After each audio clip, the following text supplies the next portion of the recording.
All right, let's go ahead and kick things off and get started. Welcome to today's CNCF webinar, how to gain insights from Istio by leveraging tools like Jaeger, Prometheus, and Cortex. I'm very excited to host this today, as Istio and service meshes are very much the rage in the cloud native space at the moment. My name is Ariel Jatib. I'm a founder at a company called Stagpoint Cloud and a CNCF ambassador.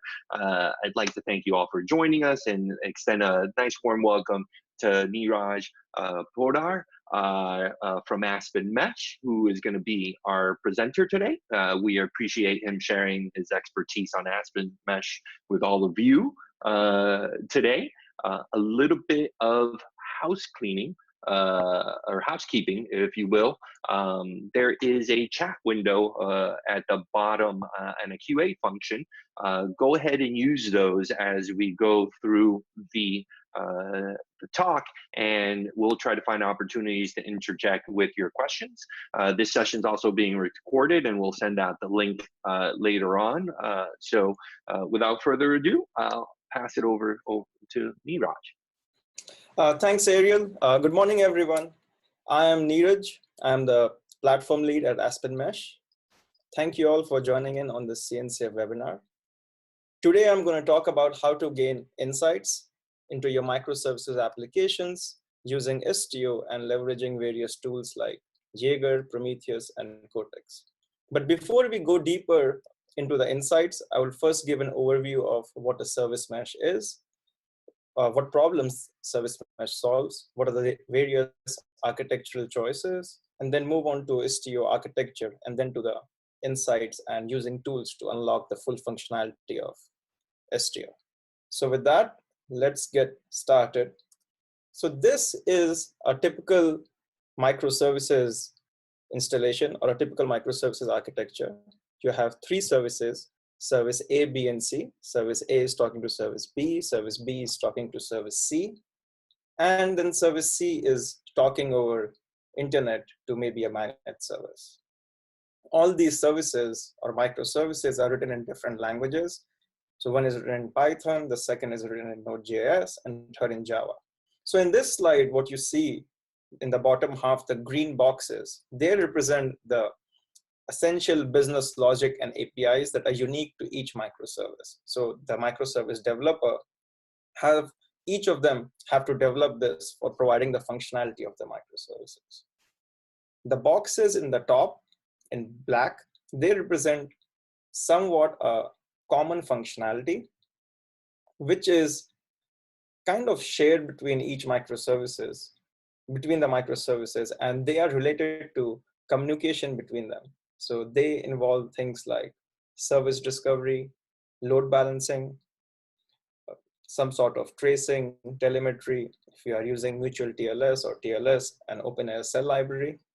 So even though these functionalities for communication between microservices are shared, they are currently part of each microservice, which means application developer is responsible for them.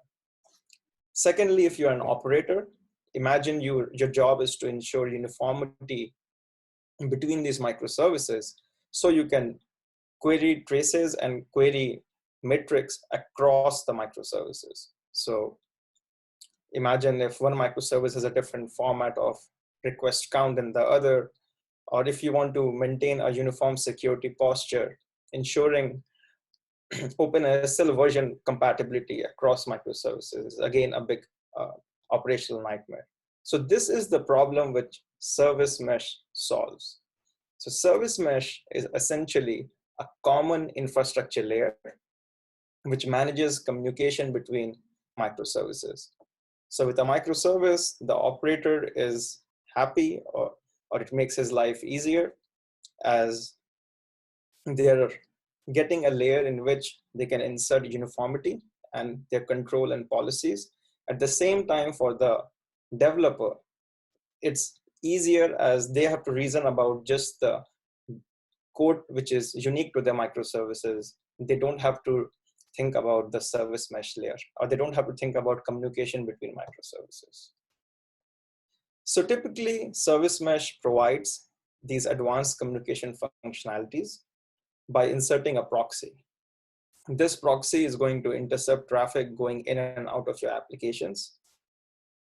For Service Mesh, depending upon where and how you insert your proxy, there are various architectural choices and trade-offs that come with them. So let's look at some of the architectural choices you have on where you can place your proxy. So first up is what we call a per node proxy model. This was pioneered by Linkerd, which is a service mesh from Buoyant. So in this model, there's a proxy inserted on the node on which your applications are running. There's only one proxy per node. The proxy intercepts the traffic going in and out of your applications, and it will provide all the advanced communication functionalities like load balancing, circuit breaking, retry. This model works great for most of the cases, especially if you have some you will have some efficient resource sharing for things like caching. But it breaks down when you want to think about one application and a proxy as one logical entity for security purposes. In this model, the proxy cannot assume the identity of the workload. And for security purposes, imagine if one application in your node is compromised, it might compromise the proxy, which might compromise all the applications running in your node. So this model has lots of benefits, but it does provide various, or it presents various pitfalls around security. So this is what the second model solves, which is what we call the sidecar proxy model. So in this model, the idea is the proxy is inserted as close to the applications as possible, but still as two separate containers. So what that means in Kubernetes world is the sidecar proxy is inserted as a container in the same pod in which your applications are running. As they are in the same pod, they share the same networking namespace. So you can reason about the application container and the sidecar proxy container as one logical entity from your security and network perspective. The proxy can assume the identity of your workload. The proxy and the application container, they talk over loopback, which is isolated from the rest of the world. From an operational point of view, the proxy lives and dies with your application container, so there's some simplicity there. So this is the architecture which this is the architecture which Istio chose, and this is the architecture diagram of Istio. So in Istio, the sidecar is Envoy, which is shown here in pink as a separate container in the pod in which your application is deployed. Envoy is a high-performant open source proxy initially developed at Lyft. So all the envoys are intercepting traffic from your application container, and they are communicating with the other microservices. So the envoys together represent what we call the Istio data plane. The box in the top, which you see, is the Istio control plane. Istio has a nice separation between the control and data plane, which gives you benefits of independent scaling for data and control plane and independent upgrading of components. Going further, the Istio control plane itself is distributed, so you can upgrade and scale individual components independent of each other. So let me go over what the control plane elements are, or the components are in Istio, as we'll be using them later as we go through the functionalities of Istio. So first up is Istio Pilot. Istio Pilot is the piece which looks at your platform config and translates it to the configuration which the sidecars or envoys understand. So if you're using Kubernetes, Pilot will look at your services on your endpoints. It will translate and lower the config down to Envoy. Similarly, Pilot will consume all your Istio specific configuration and lower it down to the configuration which Envoy understands. Operationally, this has an advantage where you are talking and configuring Istio in your platform native language rather than you have dealing with the low-level configuration of Envoy. Second control plane component is Mixer. Mixer provides three functionalities in Istio. First, it provides policy checks. What that means is whenever a request reaches Envoy, before Envoy forwards it on to the sidecar container, it consults the mixer whether the request should be allowed or if the request is allowed via policy. Mixer will look at your request attributes like source and destination IPs, request URL, user agent, and then decide based on policy to allow or disallow the request. And then the Envoy enforces that based on the response from Mixer. As you can imagine, if every request from Envoy goes out of band to Mixer, you will have a huge performance penalty, which is why Envoys have a built-in cache which store the result of the policy checks based on request attributes. And when the same requests arrive at Envoys with similar attributes, it's a cache hit and they don't have to consult the mixer. Second functionality which Mixer adds is quota enforcement. This is very similar to policy, but it is more around resource enforcement like global rate limiting for requests per second or throughputs. Third, Mixer is a telemetry sync. So all the stats which are currently gathered and sent from Envoys, they are reported to Mixer. And then Mixer integrates with a back-end stat system for storing these stats. This is again great from operational perspective. As an operator, you have to just integrate your Mixer with the right back-end system for stats, and you don't have to worry about the low-level data plane stats format. Moving on, the third piece is Istio Citadel. It used to be called Istio Auth or Istio CA in previous incarnations. This piece is responsible for creating TLS certs and keys when you have mutual TLS enabled for data path or control path. So this component also does cert rotations, and from an operational perspective, it is great because this is the only piece which needs to integrate with your cert authorities if you want to have some isolation there. The fourth piece is sidecar injector. This is a very specific control plane element only applicable in Kubernetes world. This looks at the new pods which are being created and it automatically injects Envoys before the pods start up. This works by registering the sidecar injector as a admission webhook, and that enables it to change the pod configuration before it starts. This is again very beneficial from operations point of view, as you can avoid mistakes where you don't have sidecars injected in various pods and your security posture is now weakened. So this is a quick overview of Istio architecture. So moving on, Istio in essence is a service mesh which provides a bundling of these advanced capabilities that I just discussed, which include service discovery, load balancing, advanced traffic management, policy and security for handling communication between microservices. Today in this talk, I'm going to focus more on two of these capabilities, tracing and matrix. So let's see. So let's move on to tracing. Do we have any questions that need answered? We're good so far. All right, great. So let's move on to tracing.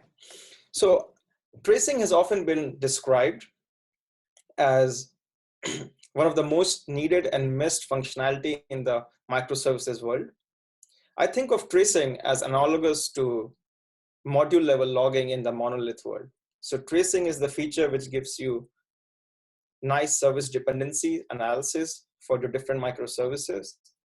It provides you tracking for requests as those requests are traced through multiple microservices, and it is great for identifying performance bottlenecks and zooming in into a particular request and identifying things like which microservice contributed to the latency for the overall request, or which microservice resulted in a error status code because of which upstream you had more failures. Typically, tracing works by adding trace IDs and unique span and parent IDs. These IDs are propagated between each microservices via HTTP headers. So let's take an example where microservice A, when it receives a request, it talks to microservice B, and then B talks to C. So microservice A will create a root trace ID and send them as headers to microservice B. Microservice B, when is ready to send the request over to C, will transfer these headers, and it will create child spans from those root spans. And then all these spans are reported into a backend system where you can later go and correlate the relationship between different services. This is great for analysis, like I was saying, and it kind of gives you a distributed logging mechanism into the microservices world.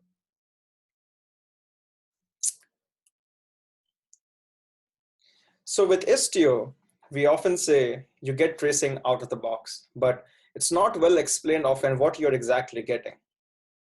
In Istio, as the sidecars are sitting in pods next to your application containers, and they are intercepting all the traffic going in and out, they can automatically trace all network requests for you. What that means is when a request reaches the sidecar, and if the sidecar, so when the request reaches the sidecar, and if the request does not have any tracing headers, for example, it will create the tracing headers before it sends this request to the application container. And then when the application container is ready to make an outbound request to another microservice, it looks at the headers again, and if the tracing headers are present, it will automatically create child spans for those traces. So as you can imagine with Istio, you don't really have to have your applications doing a lot of work for creating of these spans. All the context handling for creating child and parent spans works transparently. Additionally, the spans that the sidecars create, they are asynchronously reported to a backend systems. So again, the applications don't have to do reporting of the spans themselves. So let's look at what are the things that Envoy adds in these spans. So typically the spans have start and end times.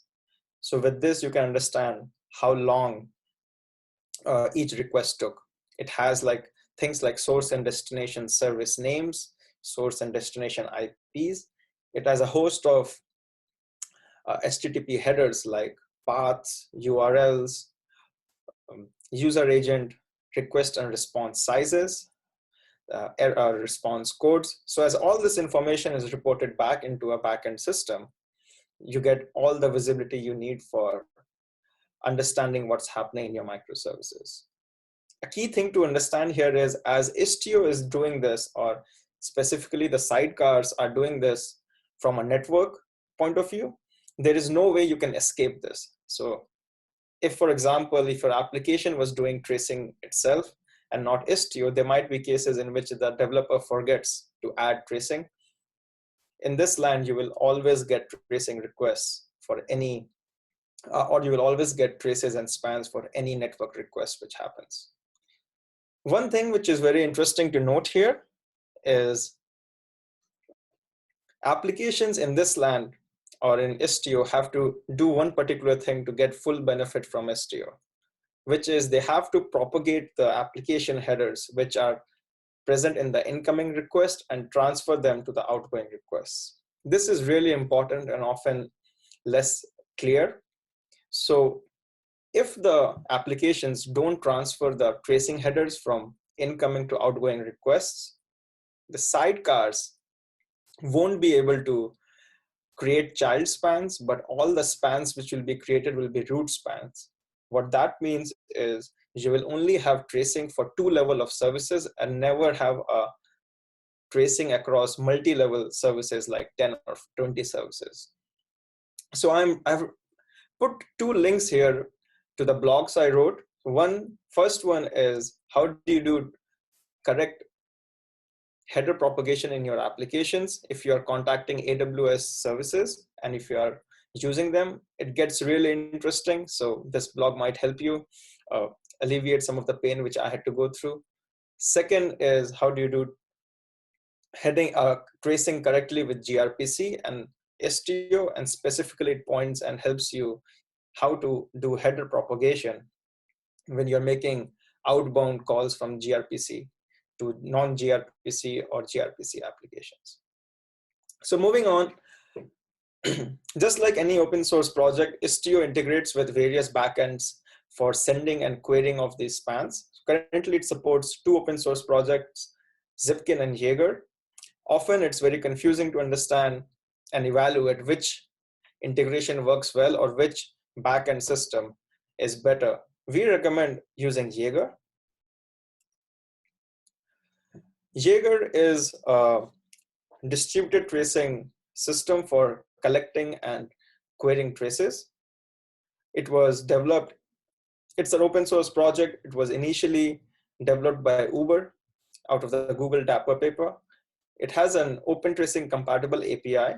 So for most of the Istio users, you don't care that it is an open tracing compatible API, but it is really useful when you add advanced tracing and advanced spans in your applications. So what we have done is over the months that we have started using Istio, we use network tracing from Istio directly, but then we add extra spans like user information, or we create more advanced spans like around our logs, how long the logs are kept.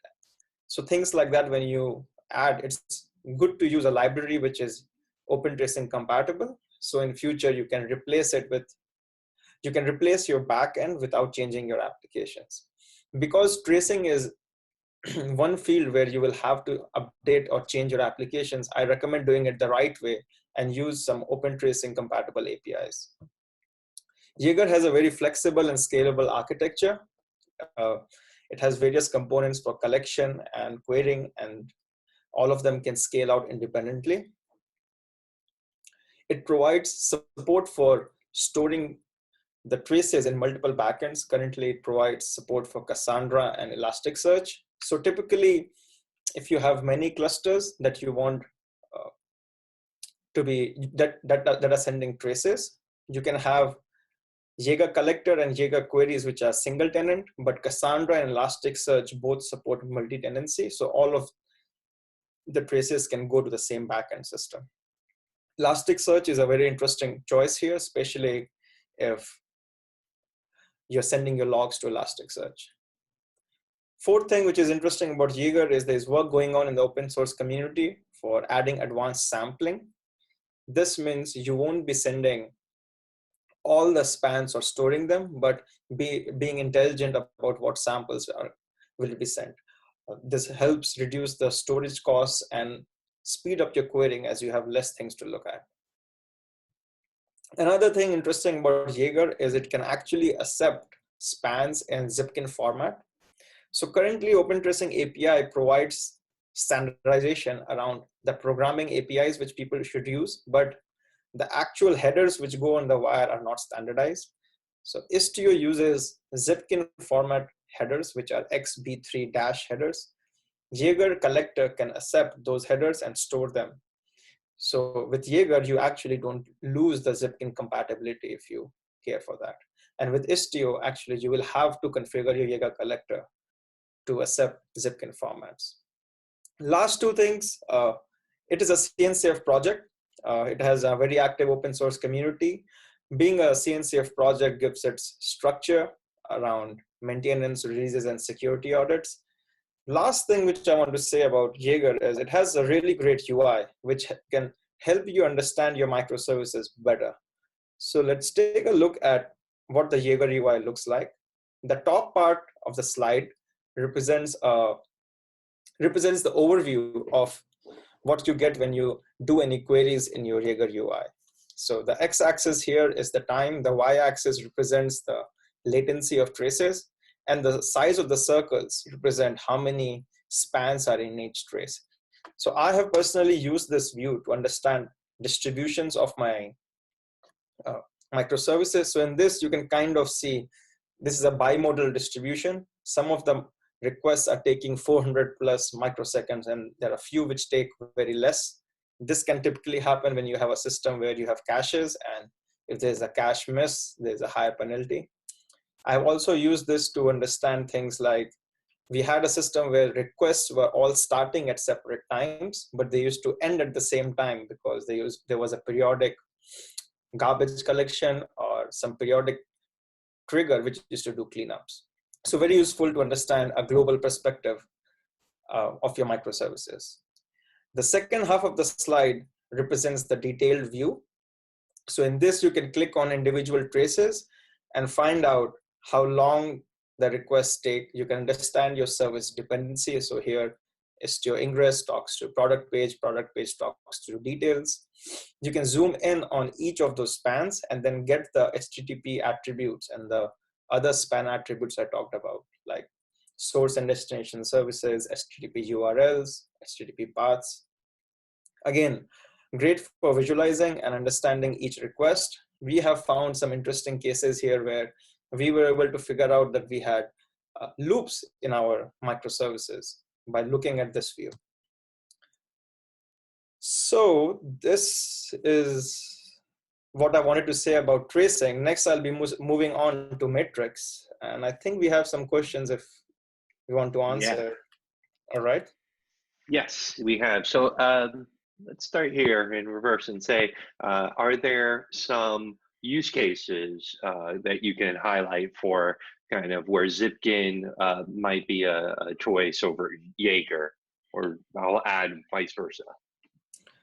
I think overall, Zipkin and Jaeger are, as you said, they're solving the same problem. I find that, so personally, when we were evaluating Zipkin versus Jaeger, being a CNCF project was a big deal for us. We weren't sure where Zipkin was heading. I think I am personally not an expert on Zipkin, so I don't know what more you get out of Zipkin. Currently, or last when I evaluated actually, Jaeger was solving most of the problems that you wanted out of Zipkin.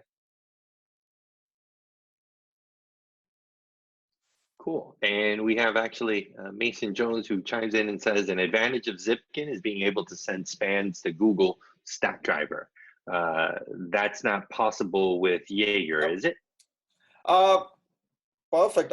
I don't know. I mean, with I don't know if the Jaeger format supports Stackdriver, to be honest.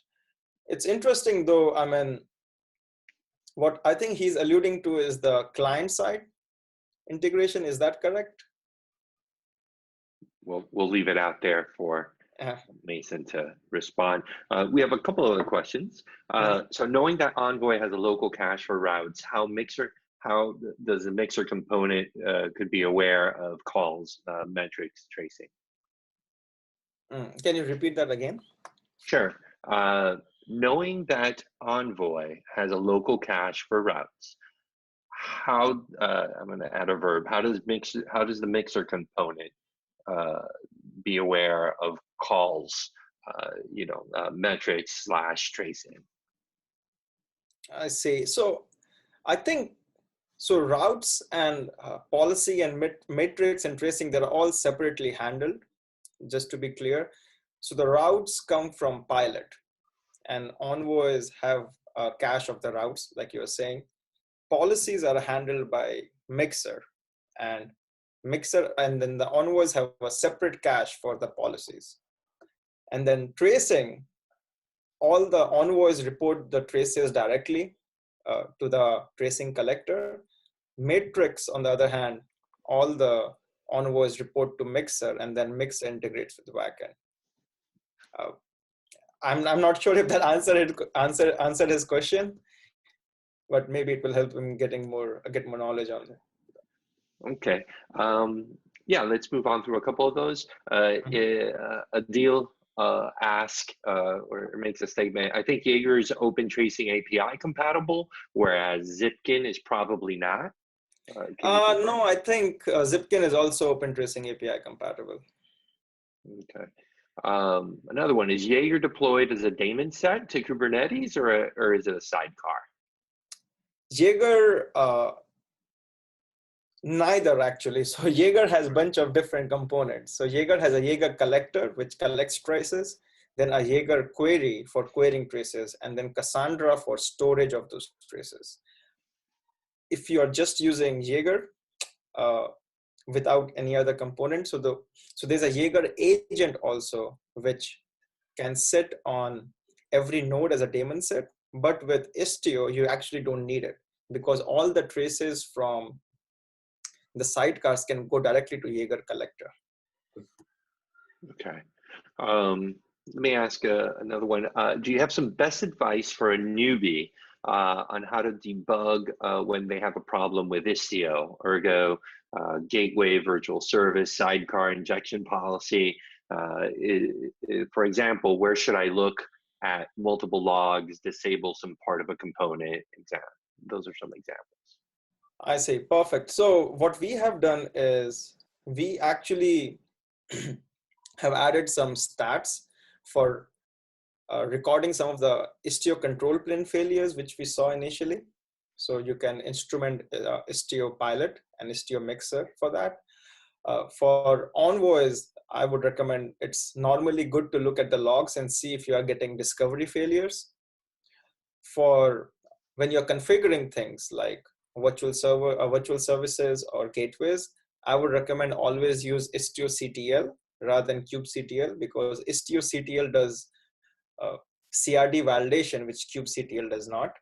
And then sometimes if the CRDs are accepted, and you should also look at Istio pilot logs, which might give you good view into if your route rules are actually applied.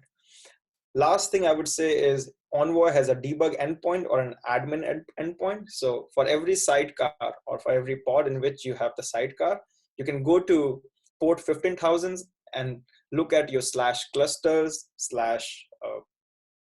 /routes and understand if the routes are actually taking into effect. The last thing is the key thing to gain insights into how Istio works and also debug Istio itself. Let's move through a couple more and then we'll keep moving. How is it with tracing non-HTTP traffic? You're right, that does not help you. Currently, you are mostly tracing HTTP1 or gRPC or HTTP2 traffic.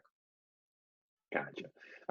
When you say header propagation, does it specifically refer to HTTP headers only, Yes. right? To piggyback on that? Okay. Yes, and adding on to that, I'm talking specifically the headers that your tracing system uses.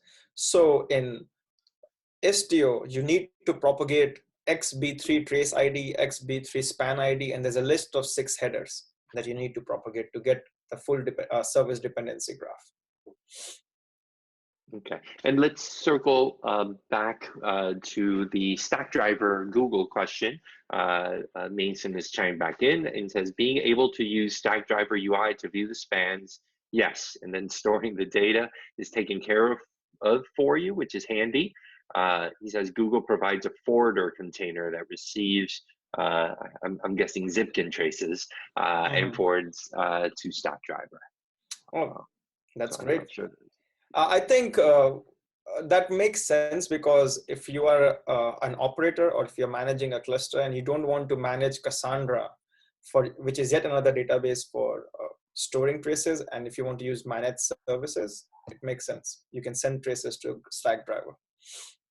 Okay, and let me give you one more and then we'll allow you to go on. I think we're doing okay on time.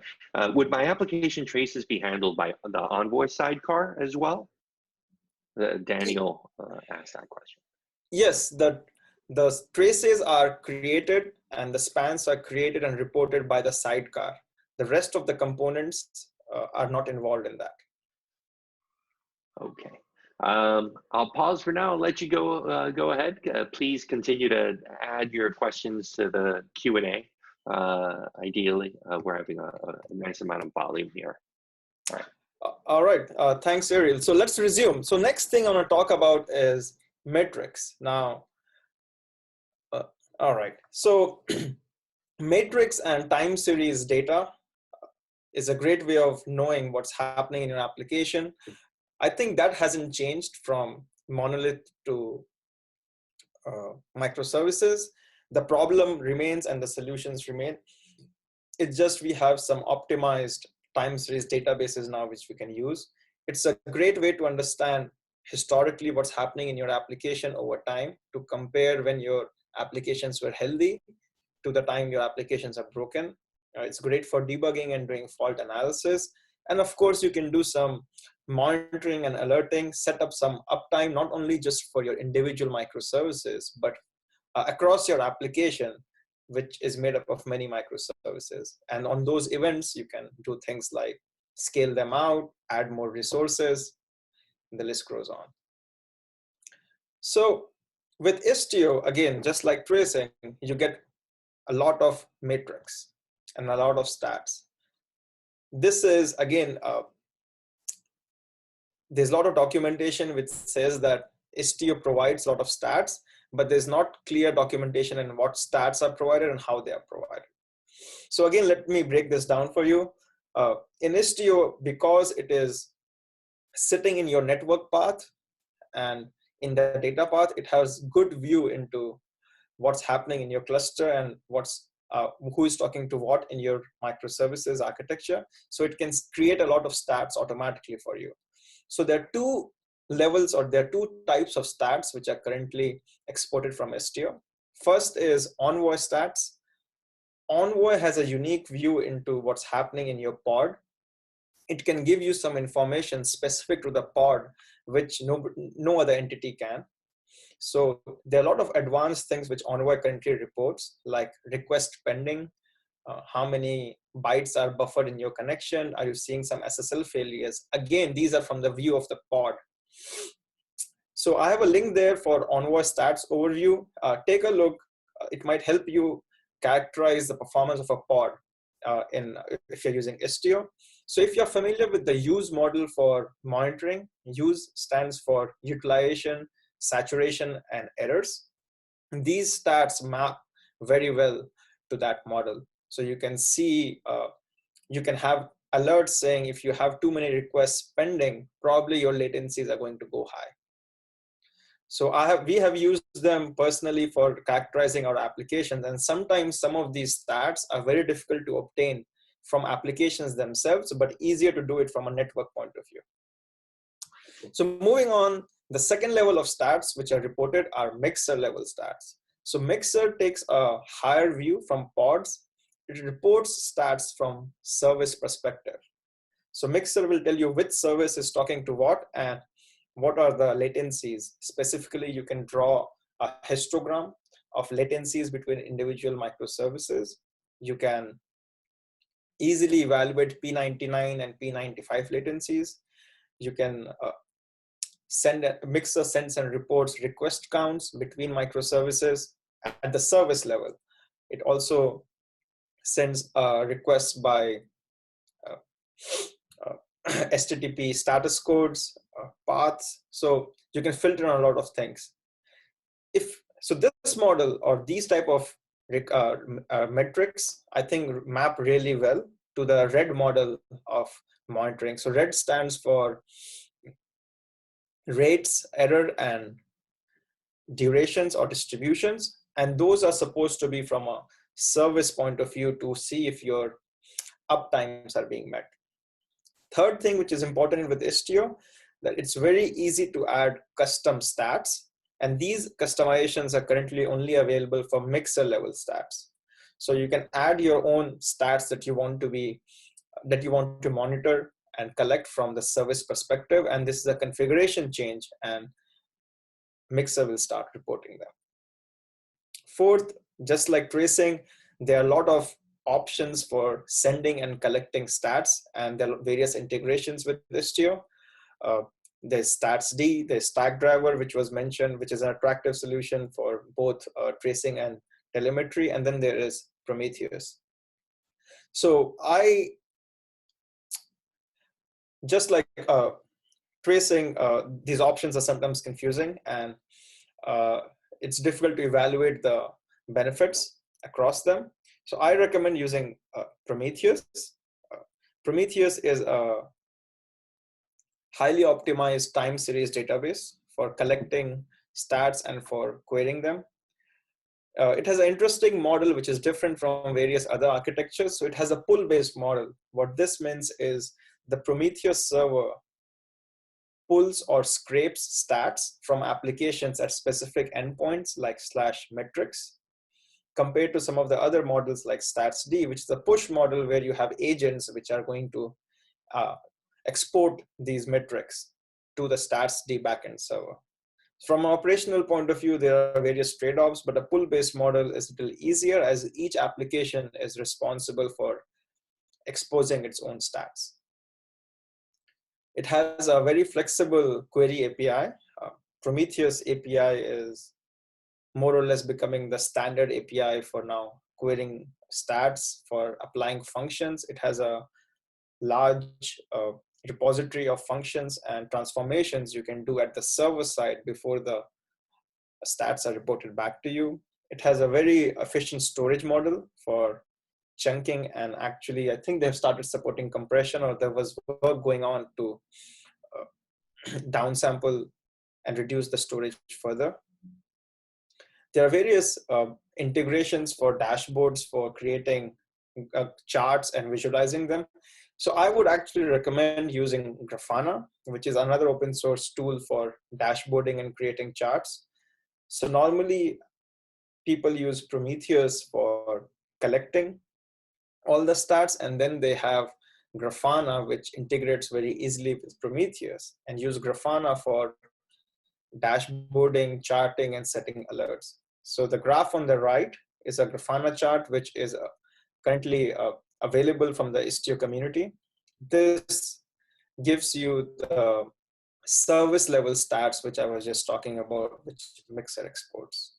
Another great benefit of Prometheus, it has a lot of exporters. So it has various integrations into databases like Cassandra or Console, which already export Prometheus level stats.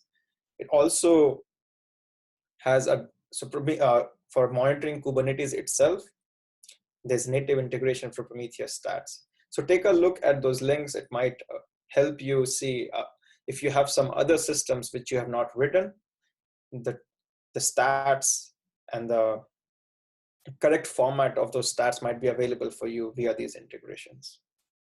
Last, again, just like Jaeger, it's a CNCF project. It has a strong open source community. I think PromCon is about to start in the next week or so. There's a lot of structure around releases and maintenance, and being a CNCF project helps maintain that. Another thing which I want to mention going forward here or about Prometheus is great if you want to monitor 1 or 2 or 3 clusters. There are few restrictions or downsides to Prometheus, or it's an architectural choice that Prometheus made, I should say. So Prometheus by default is single tenant. You cannot use Prometheus for multiple clusters if you want tenant isolation. Second, Prometheus, the open source Prometheus by default will only support on-disk, local on-disk storage of samples. That means if you have 3 clusters and 3 Prometheus instances, you will have to manage 3 separate stateful systems, 3 separate disks, and again, handle upgrades and whatnot for all of them individually. So this is where the next project which I'm gonna talk about helps, which is Cortex. Cortex is an open source project which provides multi-tenancy and long-term remote storage for Prometheus. This was built at Weaveworks and is currently open sourced. So the first benefit you get from Cortex is you can have long-term storage to manage services instead of on disk. So with Cortex, you can use AWS DynamoDB. You can use Bigtable, which is a Google managed, highly optimized database, or you can have Cassandra if you want to manage it yourself for some reason. Second thing, which is great about Cortex, is It provides a scalable Prometheus query API. Another problem which is often seen with Prometheus, as the number of samples grow or beyond a certain size, it's pretty scalable up to a point, but after that, the queries start to slow down. In the Cortex architecture, the storage and query paths are separate, and the database is also is handled separately. So you can scale the query path of Cortex independently based on your needs. It provides multi-tenancy. So you can have all the various clusters that can report stats into the same Cortex multi-tenant system. So typically what you do in this case is you run Prometheus in all of your clusters, but the Prometheuses are configured as stateless services. Prometheus supports a remote storage API. So you configure Prometheus to talk, all the Prometheuses to talk to one Cortex. And then that Cortex handles the right chunking and storage and multi-tenancy and stores them into the databases I just mentioned. Similarly, on the query side, it provides the right Prometheus APIs or Prometheus compatible APIs to dig the samples out for the right tenant.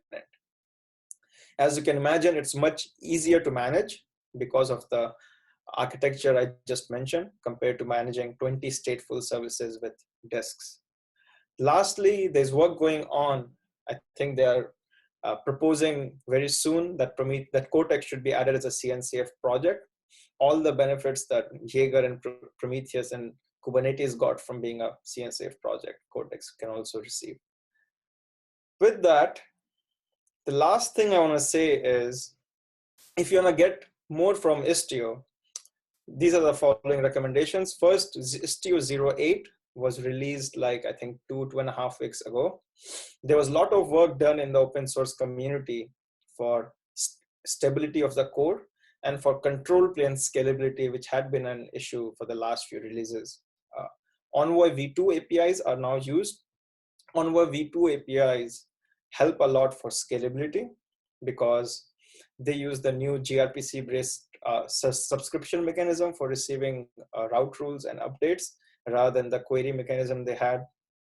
And I think they've migrated to the new ADS, which is the aggregated query services. Third thing, the new Istio v1 Alpha 3 networking APIs are now available in 08. From the configuration and manageability perspective, it's much easier to understand and reason about Istio virtual servers and the various route rules you have compared to the policies available in compared to the route rules configuration system in v1 Alpha 3. Last, we are active users of Istio, and at AspenMesh, we will be more than happy to talk in greater depth. Please feel free to reach out to me at neeraj@aspenmesh.io or take a look at our blogs. It might help you save some clicks and save some time if you are experiencing the same thing that we experienced or you have similar problems. So with that, I think I'm done for the slides and we can move back to Q&A. Thank you so much, Neeraj. So a couple questions we have from the group. I'll start really high level. Somebody asked about, and this might be a question better suited to Matt Klein from Lyft, but somebody's curious about the usage of C++ to write Envoy as opposed to Golang. Oh, perfect. Just a conduit, and if you have any insights as to why that decision was made. So I don't know what Matt Klein's choices were and considerations were, but I can tell you if I had to do this, why I would use C++. I think the requirements for a sidecar proxy are much stringent and stricter compared to any other proxy. So it has to be high performant as you are inserting proxy in every layer, in every microservice. Secondly, it has to be lighter weight. So I think with modern C++, you can achieve high performance easily, which might not be available to you with Go, especially with the dynamic memory allocation for Go. I think, and second might be the comfort level they had with the languages, which again, like you said, is a more appropriate question for Matt Klein than me. And somebody chimed in, Mason Jones, and highlighted that Conduit's actually written in Rust. Yes, Conduit is not in Go. That's right. Yeah, he said, well, some of it is in Go, but mostly in Rust. All right, we'll move off of that topic. And Emmanuel Grecky asked, can we instrument the service itself by adding trace points, even when using Istio? Yes, so what I recommend actually, and this is useful, is because the sidecar will automatically insert tracing headers for you. So use the open tracing APIs to dig the span context out, add all the spans you want, or create child spans from it before you make further downstream or upstream requests.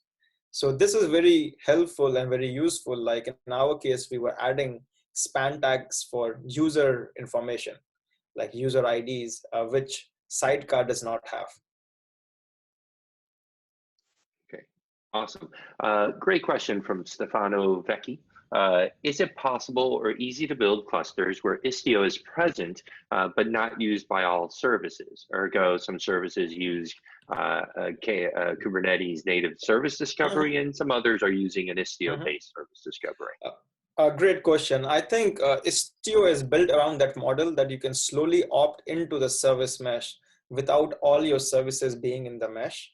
So currently, if you use Sidecar Injector, you can enable namespaces on which the services will be, or in which the sidecars will be injected.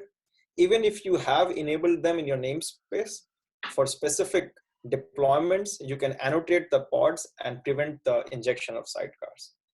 Secondly, if you are actually using the manual process for injecting sidecars, you can always opt in. And it's perfectly fine to have services which are in the mesh and services not in the mesh, and they can happily coexist.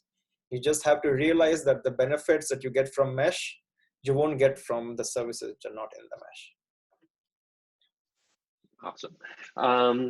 An anonymous attendee asked, do you mind suggesting any language level compiled binaries, ergo PHP Molten, plugins or libraries with Jaeger that do not need to insert a lot of instrumentation code into the application? Is he asking for PHP libraries? Did I hear that right? That's what they mentioned here. PHP Molten as molten.so. Not familiar. Sorry, I'm not familiar with that. Okay. Sorry, anonymous. We're going to dig a little bit further back, and we have in the previous section on metrics, we had or tracing. Adil had asked tracing collectors, or if tracing collectors were deployed with Istio or with Envoy. Is he asking, are tracing collectors deployed with Envoy? Yes. So no, that's the thing. So you have to have your own tracing backend system which you want to use.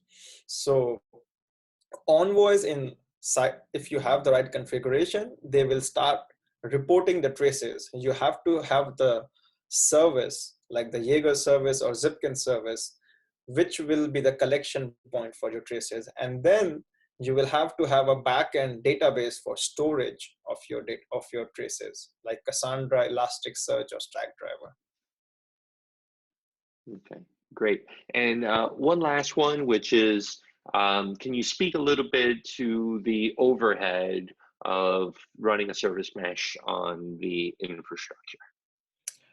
Great question. I mean, definitely it's not free. You are adding proxies in both ingress and egress paths in your communication. I think currently the open source community was saying there's a 30 to 40% overhead when you're running Istio or Envoys. There's a lot of work going on to reduce that overhead. But I think in reality, you will always have to have this trade-off in your mind. You're getting a lot of benefits and you have to sacrifice at least a little bit of the performance. Those benefits in my mind outweigh the performance penalties. Now the performance cannot be outrageously bad, but the benefits are so much. And as a developer myself, it reduces my load by a lot. And for an operator, it's so much beneficial that you might be able to live with some of the penalties.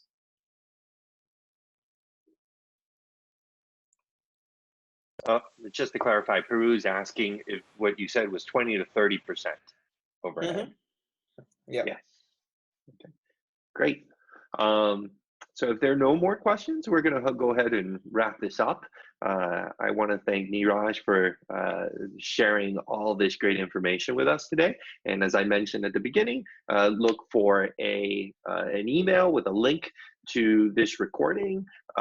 And we hope to see you again next week on Tuesday when we handle the next CNCF webinar. Thank you so much for attending, and until next week. Thank you. Bye. Bye.